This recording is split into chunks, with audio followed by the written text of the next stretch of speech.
Criminology is a true crime podcast that may contain discussion about violent or disturbing topics. Listener discretion is advised.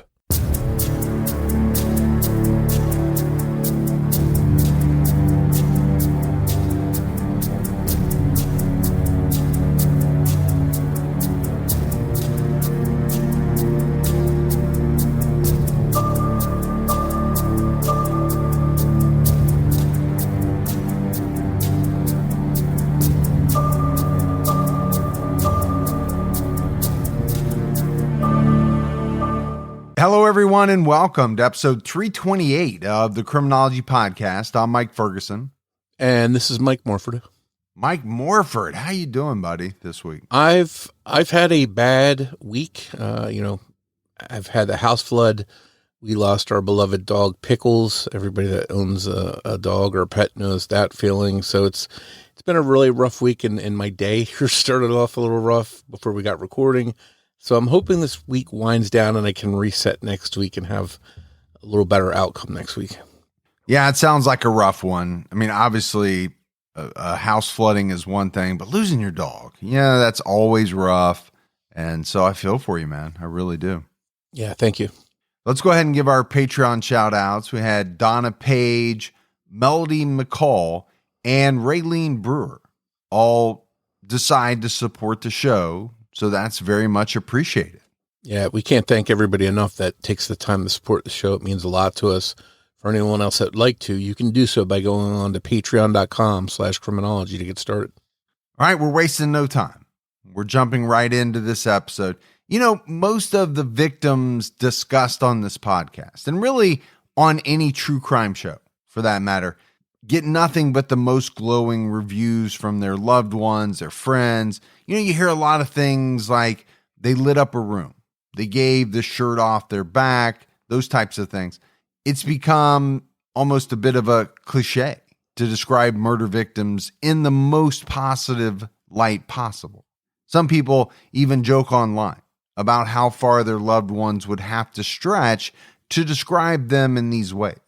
Of course, maybe it's that old saying about, not speaking ill of the dead. But in this episode, we're discussing a victim who, by all accounts, was truly selfless. When you hear what she did for a stranger, you won't doubt for a second that she would have given the shirt off her back for anyone in need. Unfortunately, she was very vulnerable because of her actions. We're talking about the murder of Renee Pagel. 41-year-old Renee Pagel was a nursing and health instructor at Kent Career Technical Center in Grand Rapids, Michigan. Many of her students have fond memories of their time in her class, and they have stories about how she touched and even changed their lives. One story sticks out. Renee decided to donate one of her kidneys in late July 2006. It wasn't to save the love of her life, her best friend, or someone in her family. Renee happened to notice that one of her students seemed to be very interested in kidney diseases, more than just a passion for the subject. When she dug deeper, she learned that the student was concerned for their father, who was experiencing kidney failure. Caitlin Saliot's father, Phil, was on the waiting list for a kidney transplant, but it wasn't happening soon enough. While they waited, Caitlin tried to learn everything she could about her father's situation, hoping for a miracle. It came, but it wasn't in any of the textbooks. Renee Pagel, who had never met Phil, decided to see if she was a match. She was, and without hesitation, she donated her own kidney to him. Phil Saliot would later tell Oxygen, "I was just dumbfounded. Someone would want to do that. It really shocked me because here it was, a total stranger, asking if she could help me." That was just the kind of person that Renee was. Helpful, kind, selfless. Her recovery following the kidney donation was going well, and everything was as it should have been.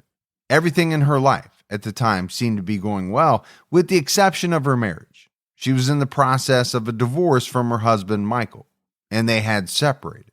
So divorce is tough. Anyone who has been through that knows it. But I want to talk about Renee and this amazing action that she decided to take. A lot of teachers, and here she was a health instructor, but she had students, so she was a teacher. They give a lot of themselves. I talk glowingly about both nurses and teachers a lot, My mom was a nurse. My wife still is a teacher. I mean, I can't tell you more of how many times we've gone out to buy coats for kids because they show up in the dead of winter with no coat. And my wife is just not going to allow that to happen. Now, buying some coats every year or helping out in that way is one thing. But when you make the decision to give a kidney, that's such a big deal. And like you said, this wasn't, your husband of 30 years. It's not your best friend. This is the father of one of your students. Yeah, I don't think we see that often. It doesn't seem that common. I know there's a lot of organ donors that after they pass away, they'll give organs to strangers, which is very thoughtful and helpful. But there's not many that are willing to give, an organ to someone they've never met while they're alive. That we just don't hear about that much. No, you don't hear about it a lot, but I think for good reason. This is not a simple transaction. This is not running out to the store to pick something up. I mean, we're talking about surgery. There's risks. There, is a recovery time. It's a major undertaking. But I think it goes a long way in showing just the type of character of Renee Pagel, a very selfless person, no doubt. On August 5th, 2006, Renee didn't show up to the craft fair she had planned to go to with friends. That was the first sign that something was very wrong. Renee's father, Forrest DeMagd, went to check on her and make sure everything was okay. Instead of catching up with his daughter and finding her at home, safe, he had to call 911. According to Oxygen.com, he frantically told the dispatcher, "We just found her in bed, and she's got a lash on her arm, and she's all bloody." According to Forrest, Renee was laying sideways on the bed, and there were a lot of lacerations and cuts on her body. An autopsy would reveal that Renee had been stabbed more than 50 times. It was clear that she had tried to fight against her attacker. She had been stabbed through the hand and had multiple other obvious defensive wounds. Just 5 days after donating her kidney, Renee was dead. The question immediately was, who would do this to such a kind and caring person like Renee? It was clear that Renee had been attacked while she was lying in bed. Perhaps she was resting and recovering from the transplant, but she could have even been ambushed while she was sound asleep. She was only wearing her nightgown, and the sheets had tangled around her as she fought with her killer. There were no signs of sexual assault, and nothing had been stolen from the home. In fact, on the nightstand right next to the bed, cash was lying out. This would have been a very easy grab, even for someone in a hurry to flee the scene, yet the money was left behind. Jewelry and electronics were also untouched. An orange flashlight was found in a patch of long grass outside the home. It stood out because it didn't look worn from being outside in the elements. It was clean and it looked new. In addition, there was no murder weapon found at the scene. As police looked closer, they found there were no signs of forced entry into the home. It didn't seem like a random attack or a burglary gone wrong. The attack seemed motivated by pure anger. And I think here, we have something that comes up in many cases. Someone is murdered inside their home. Police are trying to figure it out. They're looking at everything. And what they're seeing is nothing of value taken. And in this case, there's even cash just laying out that would be easy to scoop up. They're also not seeing any signs of forced entry. So you're kind of ruling out burglary pretty quickly. And you're also ruling out someone breaking into the home. So what does that mean? Does it mean that Renee let her killer in? She knew her killer? These are all the types of things that police have to try to figure out. And I think based on all the evidence, what was found, what wasn't found, it doesn't take a professional detective to know that something was off with this crime scene. I'm sure many of our listeners right now are thinking, hey, this doesn't add up to a burglary gone wrong. And then you factor in the amount of stab wounds. That's where you see sort of a crime of passion. So I think the police were going to have their hands full trying to figure out what was the motive for this murder. Police learned that Renee regularly left her doors unlocked. She felt safe with a man named Mike Decker living on the property. He was renting a building on her property very close to the home. Investigators looked into Mike Decker, the man who was renting from her. His apartment was above horse stables about 30 yards away from the main house. Decker had been recently laid off and had some trouble making full rent payments. He worked odd jobs and paid Renee what he could when he could. At the time of her death, he didn't owe her any unpaid rent.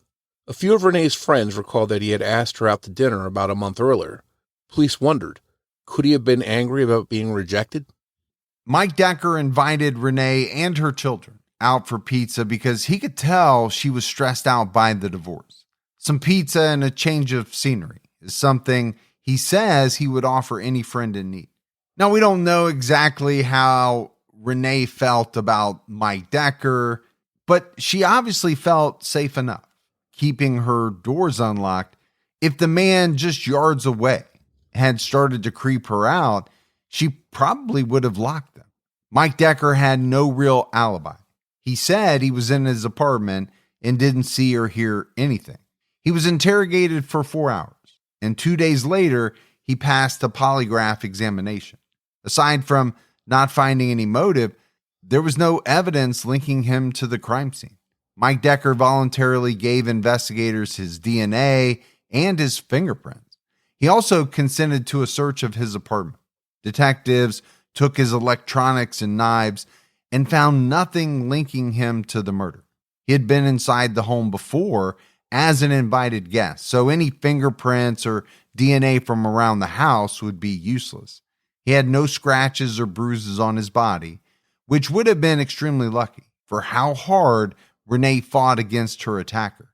Police put him on the back burner as a suspect, and all eyes immediately turned to Renee's estranged husband, Michael Pagel.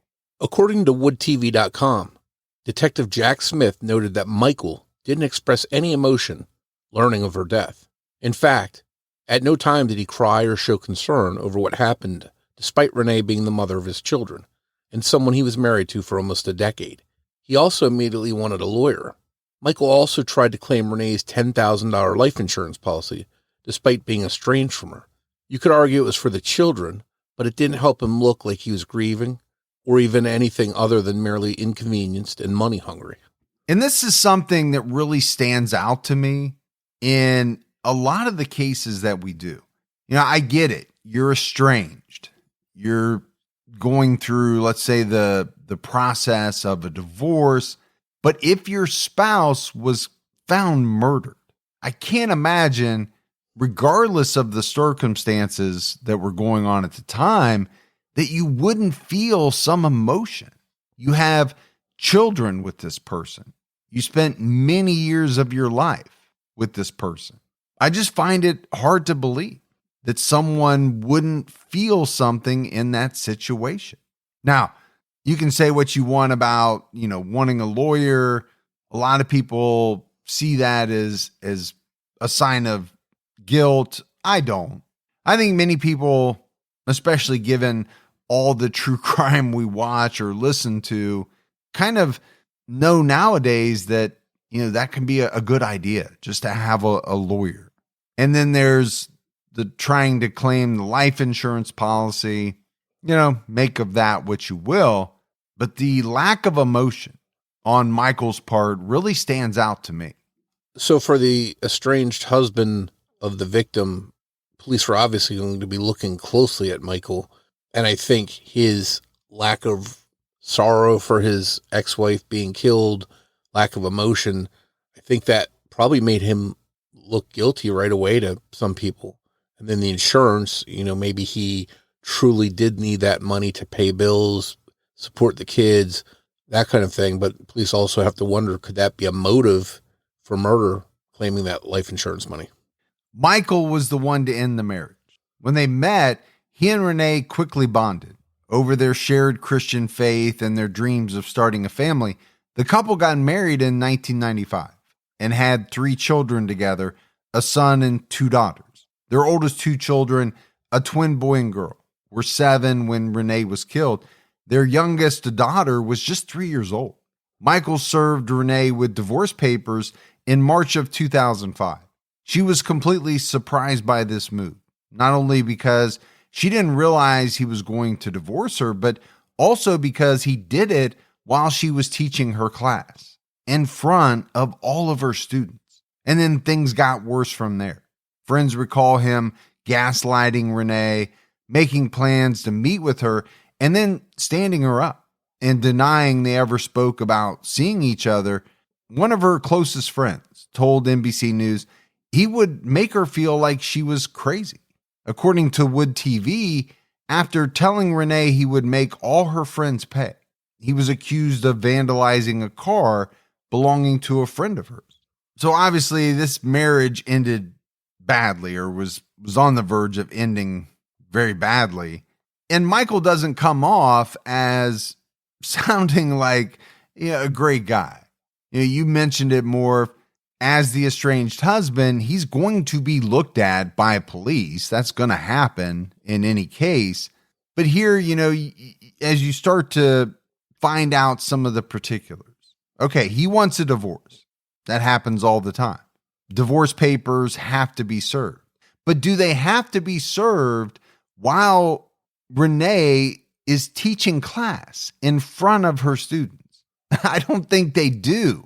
To me, that sounds like a person who is going out of their way to really, stick it to the person they're divorcing. And then there's the talk of gaslighting and the accusation that he was going to make her friends pay. Yeah, it seems the more that's revealed about Michael, the more troubling things they are.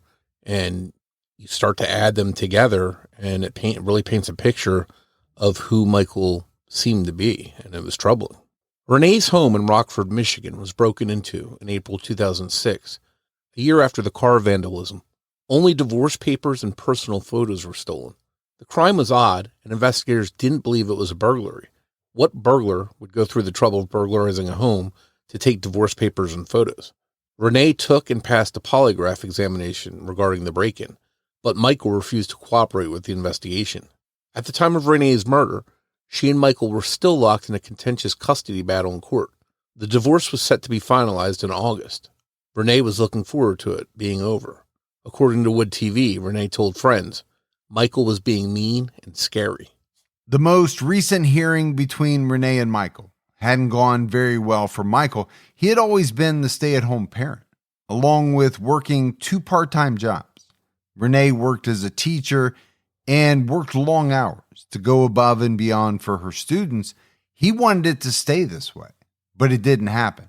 According to Renee's friend, Joyce Shaner, in an Oxygen interview, the judge told Mike in no uncertain terms, you're going to go get a job, and you're going to work full-time, and you're going to pay child support, and Renee is going to stay in the home. The judge granted custody of the children to Renee. Michael had been court-ordered to pay Renee $1,000 every month in child support and to get a higher paying job. Renee's friends and family believe that Michael had been planning the divorce for a long time. He was under the impression that the court would take his last 3 years of employment history into account when making decisions about custody, child support, and alimony. But staying or underemployed and making sure that Renee was working as much as she could, he would look like the spouse that would need financial support. Renee was the breadwinner.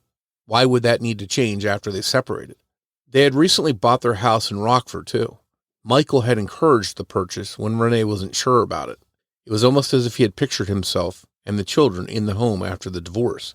He wanted to be at home with the kids and believed that Renee would still work and pay him child support. But the judge didn't feel that was the right situation.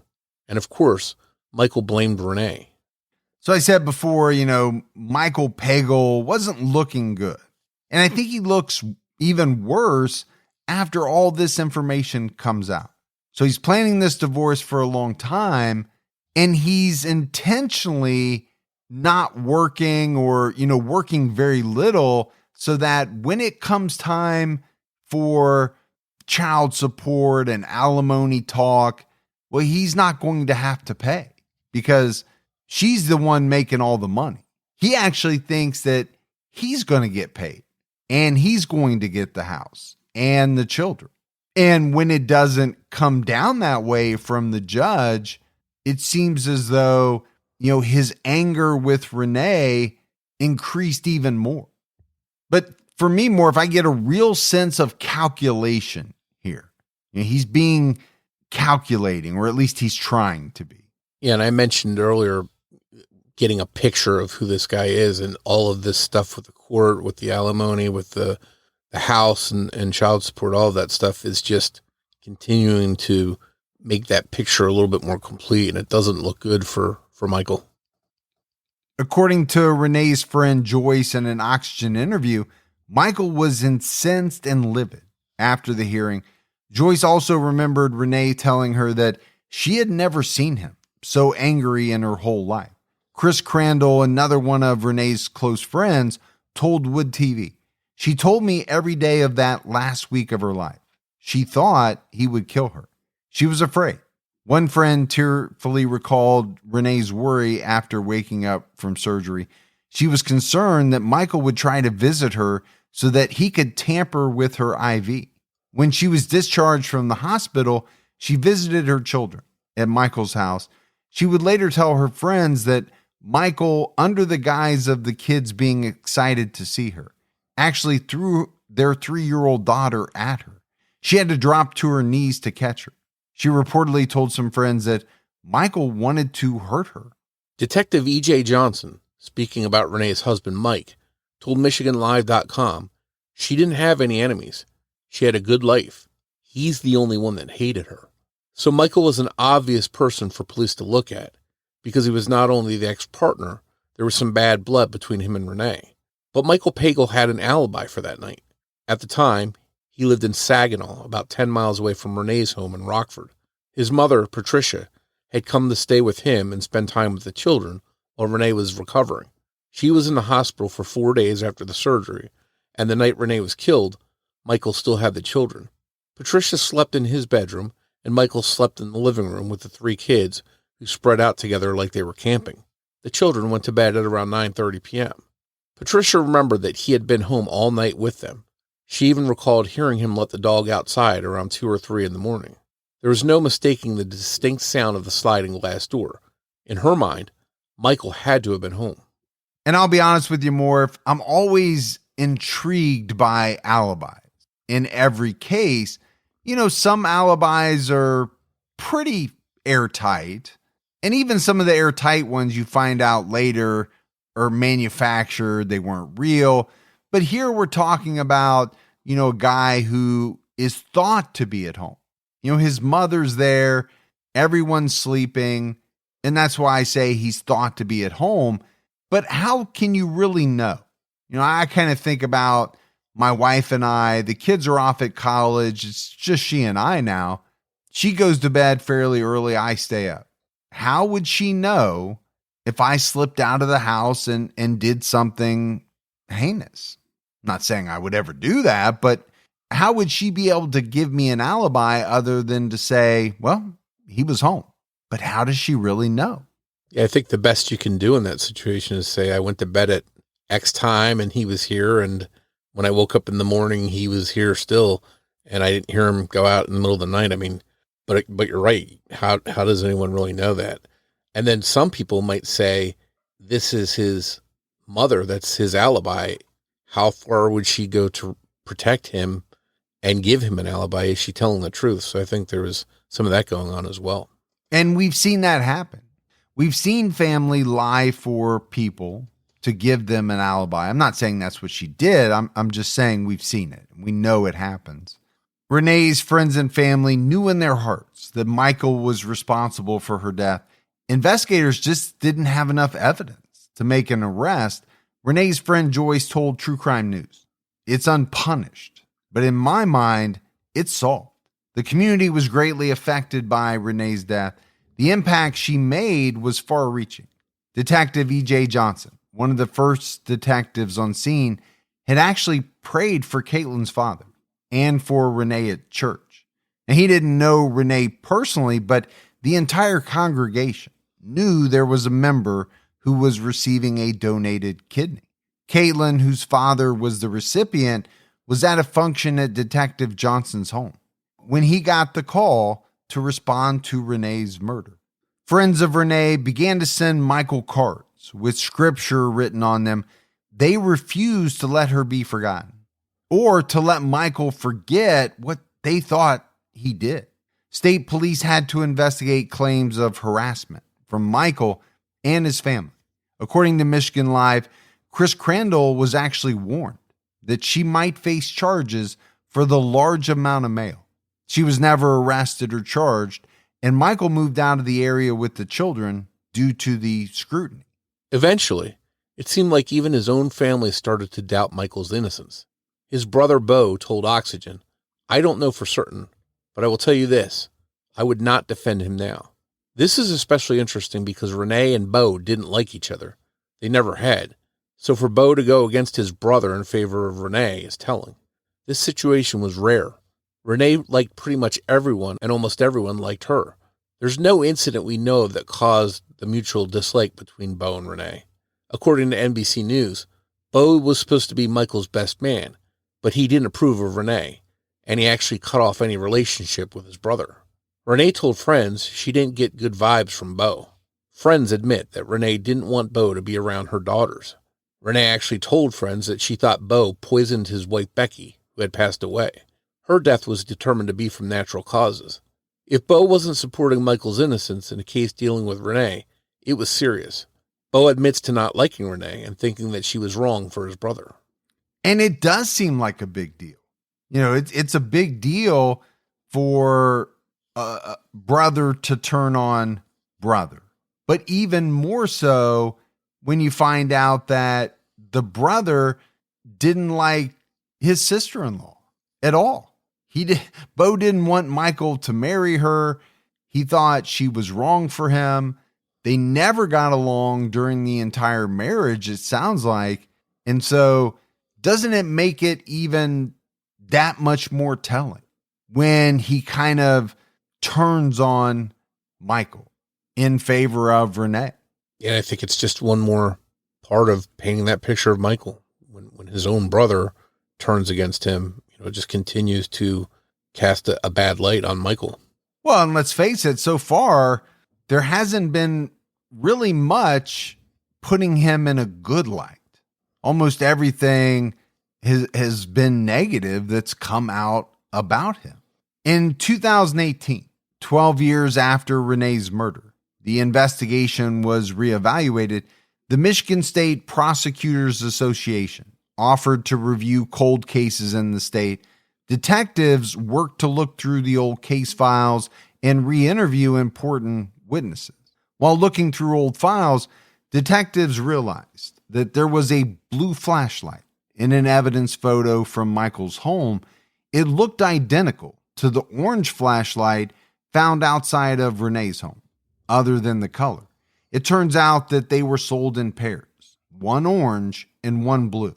Even more damning, the batteries inside each flashlight had matching lot numbers. And it's always fascinating, when you find out what clues or what type of evidence, detectives uncover.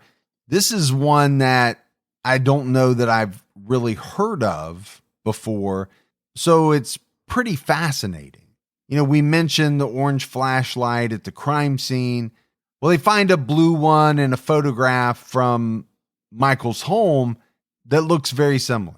Then detectives continue to work and they find out that these were sold in pairs. And then they get to the point where, they find out that the batteries had matching lot numbers. Okay. I think at that point, you're steering away from coincidence. That's not a coincidence. That is very telling and indicative of the fact that Michael owned both of these flashlights and most likely left the orange one at the crime scene. And I think it just shows how important it is to re-examine cold cases with fresh eyes, because you never know what you're going to find. And it just happened that a detective re-examining the case said, "Hey, look at this flashlight. It looks like the one we found at the scene." So it was, they didn't have any evidence tying Michael to the murder at that point, or they would have arrested him. So this had to be a big glaring clue for them to consider. Around March 2020, Bo Pagel sent Chris Crandall a friend request on Facebook. He wanted to talk about his brother, Michael. Crandall told the police, and they asked her to record their phone call. According to NBC News, Bo was afraid of Michael, who apparently thought Bo was out to get him. Michael was often drunk, armed with a loaded gun, and ranting about Bo. He seemed conflicted, and some parts of his story contradicted others. Bo told NBC he fooled us all, though at the time he said he didn't know who killed Renee. He told Chris Crandall that he didn't think Michael would kill Renee, but also said, "I'm going to be his next victim." So he seemed to feel that Michael could be dangerous. It was actually Bo who eventually helped investigators finally put the pieces together. He admitted that Michael confessed to the murder after they each had a few beers. According to Wood TV, Michael told Bo, "This is how I finalized my divorce," as he showed him a knife. He then threw the knife off the bridge they were standing on into a creek in Saginaw County. This was back in 2011, but Michael had threatened to do to Bo what he did to Renee if he told anyone. Using this information, authorities used a magnet to search the bottom of the creek. After 3 days, they were able to retrieve the murder weapon from Birch Run Creek. It was a large military-style knife with a 9-inch blade. It looked just like the knife Bo drew for detectives and matched the medical examiner's description of the weapon that inflicted the injuries on Renee. According to Wood TV, despite the threats, Bo told their mother about Michael's confession. Completely unfazed, she asked him, "Just don't do anything until after I'm gone." Patricia Pagel passed away in September 2019. Michael Pagel was arrested during a traffic stop on February 5th, 2020. Detective Johnson specifically requested to be the one that handcuffed him. He told Wood TV, "I wanted to be the one because Mike and I had a conversation outside his house when this was going on, that his time will come." As he was arresting Michael, Johnson reminded him of that warning. He said, "Today's the day." When Michael was arrested, his youngest daughter was 17 and still living at home with him. His oldest daughter, Sarah, who was just 7 when Renee was killed, told Oxygen that she was absolutely shocked when her father was arrested for the murder of her mother. Detective Sergeant Marks was the one to tell the Pagel children about Michael's arrest. He told Wood TV, "That was probably one of the hardest notifications I've ever had to make." And I get it. Sarah told a news outlet that she was completely shocked. Well, what kid wouldn't be? Who would want to believe that one of their parents murdered their other parent? I just don't know how a child would process that or would come to that conclusion. You just don't think your parents are like that and that would ever happen. Yeah, and I always feel sorry for the kids in these cases when we talk about where there's a murder and it turns out that one of the parents is responsible, because now they've lost both parents essentially. One that was killed and one that did the crime. And how do they deal with all that? How do they grapple with that? I think many times they probably need help in going through that. And, I hope that kids in that situation get the help they need to deal with such a shocking thing. Yeah, I agree with you. It seems like it would take some therapy for many of these people to kind of sort through all of their emotions. Because if you think about it, this didn't happen right away. These kids live with their father for many, many years after the murder of their mother. And then all of a sudden, they're shocked with this unbelievable news that he's arrested for the murder of their mom. A hard drive with scanned copies of Mike's handwritten journal was found hidden behind a hollowed out piece of wood in his home. According to Oxygen, he wrote many complaints about Renee, like, "The bitch is such a drain. I am not appreciated for anything, not respected for anything I've done or I am doing or I will do." More incriminating entries included statements like, "I must terminate with extreme prejudice."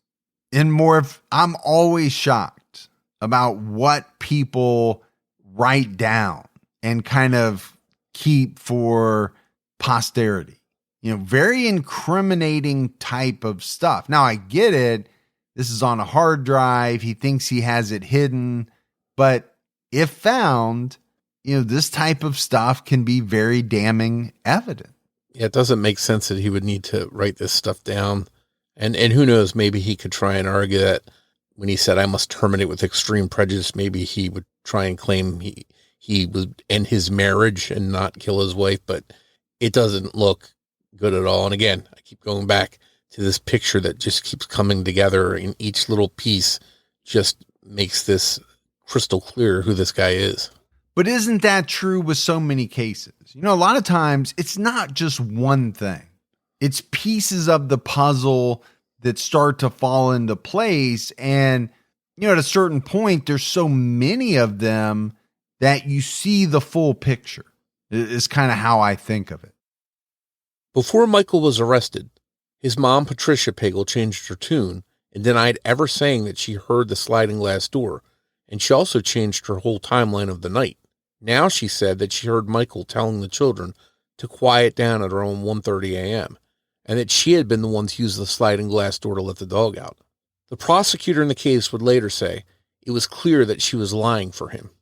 Michael reached out to prosecutors through his attorney and asked if they would consider a plea deal. He agreed to plead guilty to second-degree murder rather than risk facing a jury on a first-degree murder charge, which would carry a life sentence without the possibility of parole. Though there was no trial, prosecutors spent hours on Zoom with Renee and Michael's children explaining the charges and the evidence. Despite agreeing to plead guilty and saying the words, I am ultimately responsible, and I regret that very much, he didn't actually take full responsibility at his plea hearing. Instead, Michael claimed that he had offered to pay his brother Bo $100,000 to kill Renee. The money would come from his share of the inheritance when their mother died. According to WZZM 13, he said to the judge, I was not in my right mind when I hired my brother to murder Renee. He had only planned the murder, not committed it himself. Investigators pursued this information from Michael, but found no evidence to back up the claim that Bo was involved in any way. Prosecutor Kelly Conkey told WZZM 13 it was a premeditated, planned, deliberate murder carried out by Michael Pagel himself. This wasn't a quick or impersonal killing. Renee was stabbed 50 times, many of the blows striking her face and head. You had to get close and you had to be determined and angry. It was personal. And that's something that we really haven't spent a lot of time talking about yet. 50 stab wounds. A lot of times that does indicate rage. It indicates that the murder is personal. My thought is, if you were to hire someone to kill your wife, would they have that same amount of animosity and rage? And would it require 50 stab wounds to kill the person? I think it's very telling. Yeah, I think we've heard cases like this where there's somebody stabbed so many times, dozens of times. But if you sit and think about how much time and effort that takes, I always visualize attorneys who will take the murder weapon in court and demonstrate to the jury. They'll count 1, 2, 3, just to let the jury see how hard it is to do that many times. So it really helps demonstrate just how personal that was. Bo Pagel didn't really have an alibi. He worked as a trucker, so he didn't have any coworkers to vouch for his whereabouts, but he claimed to have finished up on the road and gone to sleep. He had been at home in Saginaw, about 2 hours away, all night. The next morning, he and his daughter went kayaking. Investigators noticed that there was a scratch on his arm. He claimed it was from his dog. Bo had also explained to detectives how Michael was able to get in and out without leaving a trace. According to Wood TV, Bo said that Michael prepared by putting on coveralls and some galoshes. Michael claimed Bo, who he knew watched CSI-type shows, had described this to him, not the other way around. Prosecutor Conkey asked Michael what Bo's plan would have been if Renee wasn't alone that night. When he answered, he slipped. He gave his plan, not Bo's. Michael's exact words were, "If there was any indication that someone else would be there, I would not have went through with it." In the end, Michael admitted to the murder, and he gave his true reasons. According to NBC News, Michael said the divorce was going from bad to worse and getting more and more contentious. He specifically mentioned that he was losing more and more time with the kids. It doesn't seem that Michael expected Renee to be able to fight back as much as she did. There was a lot of blood at the scene, and her death was obviously a murder. There was no mistaking this for a suicide or a fatal complication from her surgery. Lieutenant E.J. Johnson, who was one of the first detectives on scene, told Wood TV she fought hard. In the end, 55-year-old Michael Pagel was found guilty and sentenced up to 50 years in prison. If he were to be released after serving the minimum of 25 years, he would be 80 years old. By the time he got out of prison, even then, he would have to report to a parole officer. Kent County Circuit Court Judge George J. Quist was purposeful in giving Michael that sentence. While life in prison may seem more appropriate for someone who brutally murdered the mother of his young children while she was recovering from surgery, under the law in Michigan, a life sentence for second-degree murder would have meant that Michael would be eligible for parole after just 15 years. Prosecutor Kelly Conkey told Oxygen, "If it wasn't for those kids, we would have made no offer." She could just not ignore the fact that he had 3 lovely children who were impacted by this more than anybody. So it wasn't about getting a win. It wasn't about making sure his true nature was exposed. It was about not further harming the children while still getting justice for their mother's awful murder. In court, Michael said, "I am truly sorry. I have greatly sinned." And I thought this was an interesting part of the case. He pleads guilty to second-degree murder, but he's sentenced to 50 years, which required a minimum of 25 years to be served. If he would have been given a life sentence, he could have actually gotten out in 15. Seems like strange logic, but you can see why the judge made the determination and gave the sentence that he did. Yeah, I think they wanted to make sure that he didn't get off too easy, but they also want to consider the children's concerns and thoughts, and they didn't want to put him in prison forever. So it seemed like the judge's best conclusion was to come to that sentence. Ultimately, Sarah told Oxygen that she forgives her father, if only because she believes that everyone deserves to be forgiven. Remembering her mother, Sarah says she had a beautiful personality. It's a personality, she says, clearly speaks when you see how many people care about her today.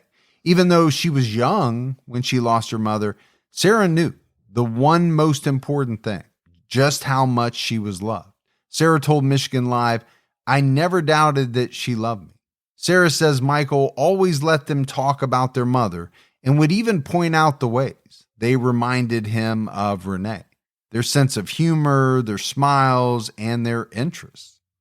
These cases where one parent kills the other are always tragic because when justice finally comes, it just creates more heartbreak and loss. It's interesting and heartbreaking that Renee basically prepared her children to lose her. Sarah, in particular, had been nervous about her mom going into the hospital. She showered them with love, praise, and comfort that they would never forget. Even her friends got to spend an amazing day with her just before the surgery. July 29th was her 41st birthday, and her friends threw her a surprise party the day before she donated her kidney. Everyone was there, and they had a great time making new memories. It's not often that this happens. Renee got to tell everyone how much she loved them, and she was surrounded by those who loved her just as much. There's no consolation here, but it's just one of those things that sticks out in a case like this. Renee's sister, Michelle, told Wood TV, "The Pagel children are smart, motivated, accomplished, accountable, responsible, and good-hearted. Many people who knew Renee say that she would be very proud of who her children have become as they grew up." Some more, as we wrap this case up, you use the word heartbreaking, and it really is. Renee Pagel, by all accounts, was an amazing person. The problem was that she was married to a guy who wanted out. Okay, that happens every day all across the world. Relationships deteriorate. One person wants out of the marriage. But just getting out of the marriage wasn't enough for Michael Pagel. He wanted everything. He wanted Renee to continue to support him. He wanted the house. He wanted the children. He even, probably wanted some life insurance money. At the end of the day, he was just an extremely selfish person. Yeah, I mentioned a couple times how everything here just sort of was on one little stroke on a painting, and all of a sudden the final picture is there and you see who this person is, and he, greedy, shallow, cunning, and remorseless, it seems, because I don't think there's any real remorse that he took Renee's life. I think he's remorseful that he got caught, he even went as far as to try and throw his brother under the bus for it. So you really see who this person is. And the real shame here is Renee. If you look at what she gave during that time, imagine how much she was not able to give because her life was taken away. As a teacher, Renee, all the things Renee was teaching nursing students, the things she would have passed on to them might have helped them in their careers to help other people. So there's a real ripple effect because she wasn't there to do that. Yeah, that's a great point. Something that we don't always think about. You have the known facts of what people did while they were alive, but there's no way to know what that person would have gone on to do and how many more lives they would have touched, because you have to figure she would have worked and taught for many, many more years. So how many more people would have benefited from her teaching, her knowledge? There's just no way to calculate that. And the influence that she would have had on so many people. It's just, it's tough. These cases are tough when the person who, you were married to for years, you had children with, you were in love with, is the one who ultimately turns on you and murders you. And the fact that he did this to the mother of his own children, took their mom from them, just, terrible. And now his children are having to live with that. And how has that affected their lives? It's just a real mess, and there's no winners here. And it's just a sad story all the way around. Yeah, absolutely. But Michael Pagel caused all of it. His actions, his decision, none of this had to happen. But that's it for our episode on Renee Pagel. If you love the show, but haven't done so yet, go out, take a minute, give us a review, 5-star rating, all of that helps. Also, keep telling your friends about the Criminology podcast. That word of mouth really helps the show. If you want to find us on social media, we're on X with the handle @CriminologyPod. You can also find us on Facebook by going to facebook.com/CriminologyPodcast. And you can join our Facebook discussion group, Criminology Podcast Discussion and Fans. So that's it for another episode of Criminology, but Morph and I will be back with all of you next Saturday night with a brand new episode. So until then, for Mike and Morph, we'll talk to you next week. Take care, everyone.